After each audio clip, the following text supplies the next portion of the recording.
Everybody on YouTube. Today I'm going to be making a video, an updated video on my house's doorbell system. Now, I'm also doing this update as sort of a remake because my last video I didn't have any commentary and I posted it all in the description. So this is going to be a more descriptive version. So I'm going to be showing you the three parts of my doorbell system. I'm going to be showing you the chime, the button, and the transformer. So let's start up here with the chime. Right here is the chime that we have in our house. It's a NuTone chime. It's model L30, and it's called the Chord-Tone. And let me go ahead and remove the cover for you. Here's the back of the cover. And this actually is a one-of-a-kind Chord-Tone because this cover is not original. The cover is original. The faceplate here is not original. Let me open this up and put this down right here so I can show you it. Oops. Anyways, this faceplate here, my mom actually sewed this and put it on the chime. So it's a one-of-a-kind chime. There's probably none other. I know there aren't any others like this out there. It's got a P because I mean that's our last name initial. Yeah, my mom sewed this shortly after we moved in this house. I'm not sure if there even was the original faceplate on this chime ever.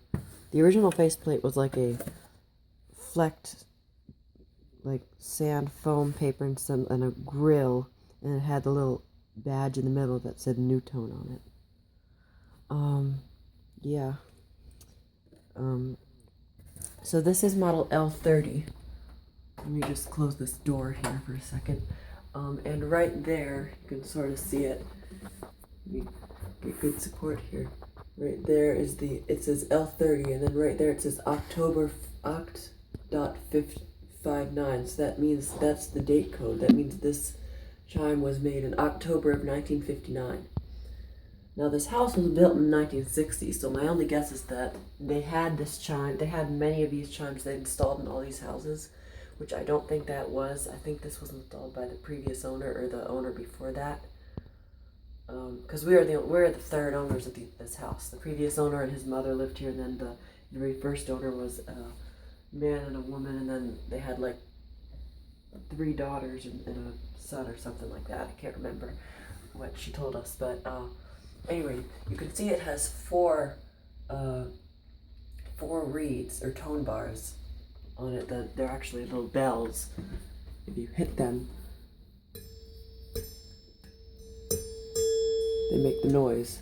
So there's 4 of them, and how it works is you see those little boxes right there, little gray boxes right there and right there.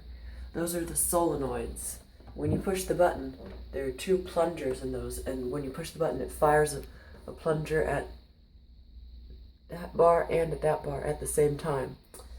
And then when you release the button, the solenoid is de-energized, and a spring returns both of them to the outside to hit the 2 outside bars. So it's a pretty cool design. It's pretty rare because most chimes nowadays actually, let me see, I have a normal chime in my closet here, if I can find it. Oh, yeah. Well, this one's, that's not a good example. Oh, here it is. Most normal chimes of today, they only have two bars.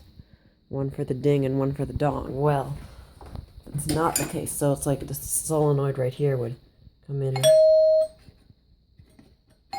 like hit the 2 bars, but that's not the case with this chime. This chime creates 2 chords instead of 2 notes. And for the rear doorbell, if there was a rear doorbell in this house, when you push the button, only the top solenoid would work, and the bottom solenoid would not. The bottom solenoid is not wired for the rear doorbell. But for the front doorbell, both solenoids are wired. And there's some information up there about like what to do if the plungers get stuck, and more information about the transformer. It's funny, it says right there part number 5842, but then right above that it says part number 5826 or something like that. I can't really read it. I think it says 5828 actually. I don't know. And actually this is the earlier model, the earliest Chord-Tone model. The later ones were model L31, and they were called the Pace Setter. And they had the same shape cover, but they had a different grill on them. It looked kind of like a clover design on them. And they said NuTone at the bottom here. But this is an earlier one with the 4 bar. And the Pace Setter was missing the bar on the far left, so it was only 3 notes. And so the top solenoid would only strike the middle, the highest bar. And then this one would still do those 2, but it was missing that note, this note right here. But it was still really beautiful. This chime, I'm definitely taking this chime with me when we move it. This is the best chime I've ever heard in my life. It's so beautiful, it sounds amazing. I think I've shown it in some other my videos, so. Once again, here's the inside of the cover. There's the little bracket that it hangs on. It is a plastic cover. Also, there were a few more 3-bar Chord-Tones, or 3 bars, ones like the Pace Setter that were missing that note. There were a few more models that they made that were not called the Chord-Tone, the Pace Setter, and they had different covers. Like, there was one, I don't remember really what the names were, but let me go ahead and replace the cover. If I can get it on with one hand. Okay, I think there. Okay, now, light, and now let's go ahead and I'm going to show you the doorbell button. Now, remember in my last video, well, actually, let me go up and run up and get something here.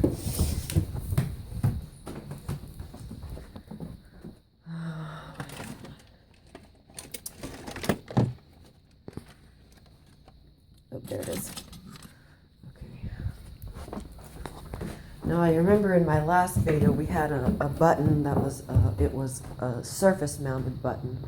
And it was sort of a silver color, but I had painted it because the paint was missing.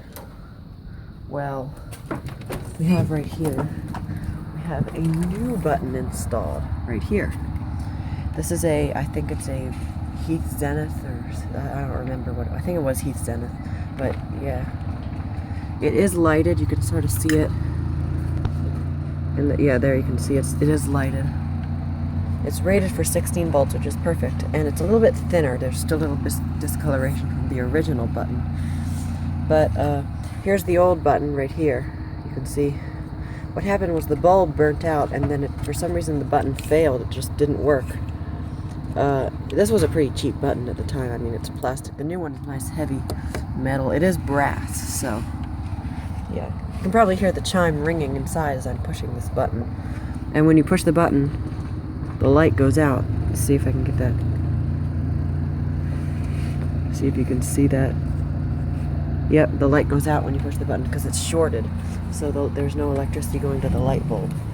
Anyway, now I'll go inside and yeah, there's the old button. Once again, it's got that diamond NuTone logo thing.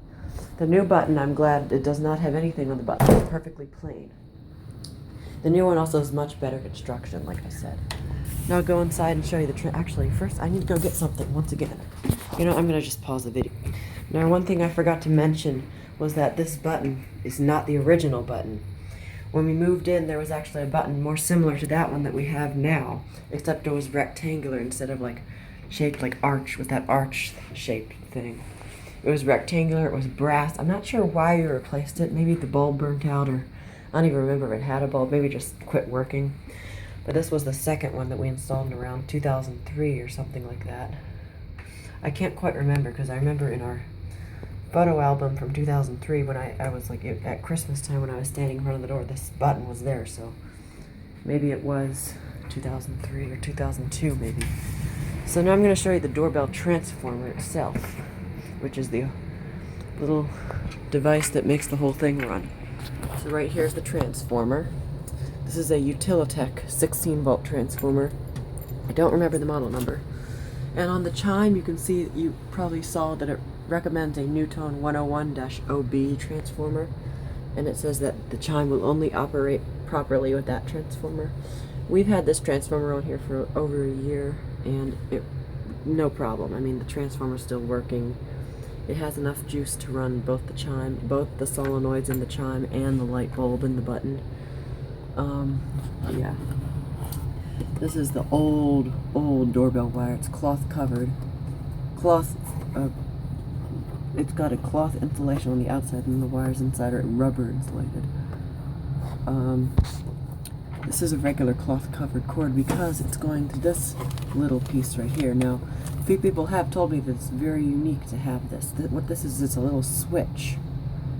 What you can do is you can actually turn off the doorbell system. You can disable it. So when I do that, the light goes off and the chime and the button and the chime will not work. Reconnect it and it works. And it's an old Leviton switch. Now I took this off the wall, and there is a price tag on the back of it from a hardware store. I can't remember what it was called, but I can't remember what the tag said. But it was pretty cool, and it's still back there. But yeah, you can sort of see the Leviton actually if I open up the switch. Anyway, like right here is the Leviton logo, the old Leviton logo, and this is a blade style switch. It's from probably the 1950s or maybe even earlier than that. I don't know. Maybe the 60s. I don't quite know when these switches were used. This wire is just a connecting wire. It's not from the doorbell. It's cloth covered actually, and it has been painted. Unfortunately, it was originally brown with brown bakelite, but it was painted. That tag I made a long time ago. The doorbell on/off tag, just in case anybody was confused as to what that switch turned off. Yeah, there's the transformer. Now this is not the original transformer. The original transformer is right here. This is a NuTone model 515 transformer. It's 10 volts, 5 volt amps. And I replaced this because it was not, I mean, the chime recommended 16 volts and it didn't have enough power to run both of the solenoids in the chime. So I just changed it out with that new one. I mean, this one still works. I mean, I use it sometimes for various projects, things like that. But yeah. This was a pretty rare one too. I mean, I saw one on eBay a few years ago and I haven't seen one since. Although the houses in our area, like all the houses in this neighborhood have these transformers. So, I mean, they're probably not that rare. Yeah, and it still works, like I said. It has been painted just like the button, or the switch right there. So one thing I need to do is make sure nobody paints that transformer. But luckily the paint didn't interfere with the operation. So, now what I'm going to do is I'm going to go ahead and ring the doorbell for you, let you hear the chime. So what I'm going to do is I'm going to go ahead and see if I can prop my camera up on something. Actually, I have a good idea. Let me quickly pause the camera. Alright, so I went and got my microphone stand, which somehow it has a clip that's really good for holding my phone. That should be good enough. I mean, you can see the chime. It's kind of in a weird orientation, but I'm going to go down and ring the chime a few times so you can hear it. And it has a really, really nice sound, and you will be amazed.